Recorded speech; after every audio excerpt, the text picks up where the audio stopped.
Hello everyone, welcome back to Banu Kitchen. இன்னைக்கு நாம என்ன ரெசிபி பார்க்க போறோம்னா மொச்சக்கொட்டை குழம்பு எப்படி செய்யலாம்ன்றத பார்க்கலாங்க. மொச்சக்கொட்டையில நிறைய புரோட்டீன் சத்து இருக்குங்க. நான்வெஜ் சாப்பிடாதவங்க இதை நீங்க கண்டிப்பா வாரத்துக்கு ஒரு வாட்டி சேர்த்துக்கோங்க. ஏன்னா இதுல அந்த அளவுக்கு புரோட்டீன் இருக்கு. வாங்க இதை எப்படி செய்யலாம்ன்றத பார்க்கலாம். வீடியோக்குள்ள போறதுக்கு முன்னாடி மறக்காம சப்ஸ்கிரைப் பண்ணுங்க and bell icon-ஐ கிளிக் பண்ணுங்க. ஃபர்ஸ்ட் நம்ம மொச்சக்கொட்டையை ஊற வச்சுக்கலாங்க. நான் இங்கே 1/2 கப்பு மொச்சக்கொட்டையை ஒரு நைட்டு ஃபுல்லாக ஊற போட்டிருந்தேன். ஒரு 8 மணி நேரம் ஊறினதுக்கப்புறம் குக்கரில் ஹை ஃப்ளேமில் 2 விசில் விட்டுருங்க.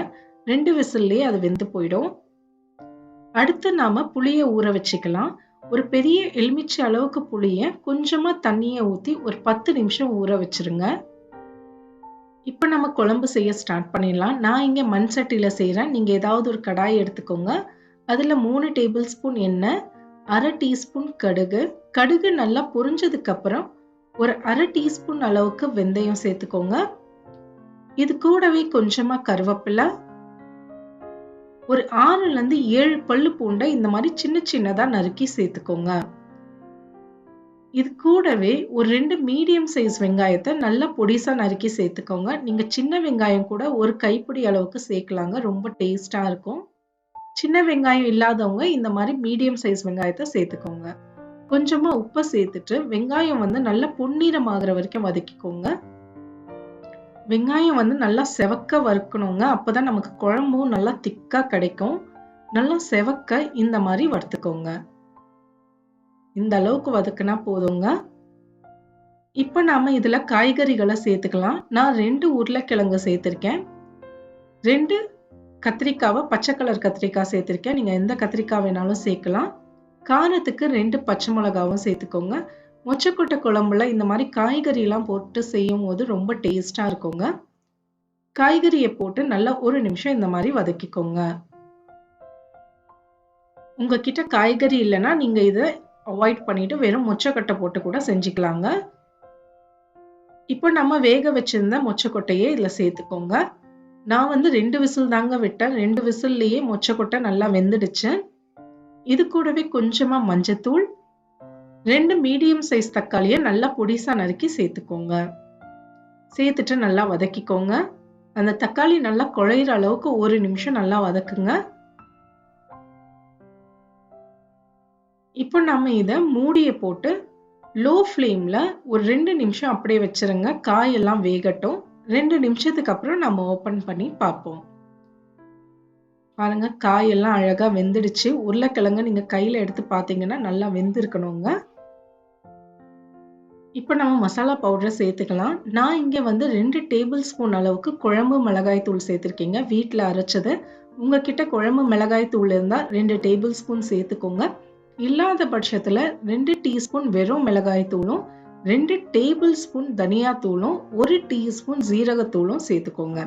குழம்பு மிளகாய் தூள் இருந்தா இந்த ப்ரொசீஜர் ஃபாலோ பண்ணுங்க. இல்லாதவங்க நான் சொன்ன மிளகாய் தூள்களை சேர்த்துக்கோங்க. சேர்த்துட்டு 1 நிமிஷம் நல்லா வதக்கிக்கோங்க. லோ ஃப்ளேம்லயே வச்சு வதக்குங்க. இதுல நம்ம ஒரு 1/2 கப் அளவுக்கு தண்ணி சேர்த்துக்கோங்க. இதுக்கு தேவையான அளவுக்கு உப்பையும் சேர்த்துட்டு நல்லா கலந்து விட்டு மூடியை போட்டு லோ ஃப்ளேம்ல 2 நிமிஷம் வச்சிருங்க. இது 2 நிமிஷம் வேகட்டும். காய் எல்லாமே நம்ம அதுக்குள்ள தேங்காய் வரைச்சி எடுத்துட்டு வந்துடலாம். மிக்ஸி ஜார் எடுத்துக்கோங்க. இதுல 1/4 மூடி தேங்காய் சேர்த்துக்கோங்க. ஒரு கைப்பிடி அளவுக்கு 1/4 மூடி தேங்காய், ஒரு 1/2 டீஸ்பூன் அளவுக்கு ஜீரகம், 1/4 டீஸ்பூன் சோம்பு. சோம்பு சேர்த்து செய்யும் போது குழம்பும் டேஸ்ட் சூப்பரா இருக்குங்க. இதை தண்ணியை ஊற்றி நல்லா மைய அரைச்சி எடுத்துட்டு வந்துடலாம். அதுக்குள்ள நம்ம காய் எல்லாமே வெந்திருக்கும். பாருங்க, சூப்பரா வெந்துடுச்சு. இப்போ நம்ம இதுல கரைச்சி வச்சிருந்த புளி தண்ணியை சேர்த்துக்கோங்க. புளியை நல்லா கரைச்சிட்டு வடிகட்டி இதுல நீங்க சேர்த்துக்கோங்க. புளி தண்ணியை சேர்த்துட்டு அடுப்பு ஃப்ளேம்ல ஹைல வச்சுக்கோங்க. ஒரு 1லேருந்து 2 நிமிஷம் வரைக்கும் அது நல்லா கொதிக்கட்டோங்க. அந்த புளி தண்ணியோடைய வாசனை, பச்சை வாசனை எல்லாமே போகணும். ஹை ஃப்ளேம்லயே ஒரு 2 நிமிஷம் இதை நல்லா கொதிக்க விடுங்க.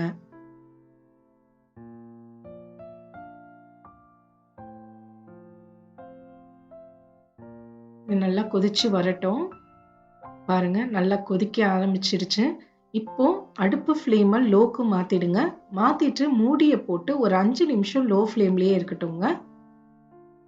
5 நிமிஷத்துக்கு அப்புறம் நம்ம ஓப்பன் பண்ணி பார்ப்போம். குழம்பு நல்லா திக்காயிடுச்சு. இப்போ நம்ம அரைச்சு வச்சிருந்த தேங்காய் விழுதை இதில் சேர்த்துக்கோங்க. சேர்த்துட்டு நல்லா கலந்து விட்டுருங்க. தேவைக்கேற்ப உப்பையும் இப்போ நீங்கள் சேர்த்துக்கோங்க. நல்லா கலந்துட்டு அடுப்பு ஃப்ளேமை ஒரு மீடியம் ஃப்ளேமுக்கு மாற்றிக்கோங்க. மிதமான சூட்டில் வச்சு இது நல்லா கொதிக்கட்டுங்க. தேங்காய் விழுதை சேர்த்ததுக்கு அப்புறம் மிதமான சூட்டில் ஒரு 5லேருந்து 10 நிமிஷம் வச்சிருங்க. தேவைக்கேற்ப தண்ணியும் சேர்த்துக்கோங்க. ஒரு 5லேருந்து 10 நிமிஷம் லோ ஃப்ளேம்லேயே இருக்கட்டும்ங்க. 10 நிமிஷத்துக்கு அப்புறம் மேலே வந்து உங்களுக்கு அழகாக எண்ணெய் மிதந்து வந்திருக்கும். பாருங்க, 10 நிமிஷத்துக்கு அப்புறம் அழகாக மேலே எண்ணெய் மிதந்து வந்திருக்கு. அவ்வளோதாங்க, சூப்பரான மொச்சக்கொட்டை குழம்பு நமக்கு ரெடி ஆயாச்சு. இது நம்ம சுட சுட சாப்பாட்டுக்கு போட்டு சாப்பிட்டா அவ்வளோ டேஸ்ட்டாக இருக்குங்க. மொச்சக்கொட்டையில் நிறைய ப்ரோட்டீன் சத்து இருக்கு. நான்வெஜ் சாப்பிடாதவங்க இந்த மாதிரி மொச்சக்கொட்டையெல்லாம் நீங்கள் வந்து வாரத்துக்கு ஒரு வாட்டி சேர்த்துக்கோங்க. ப்ரோட்டீன் வந்து உங்களுக்கு ஜாஸ்தியாக இதில் கிடைக்கும்.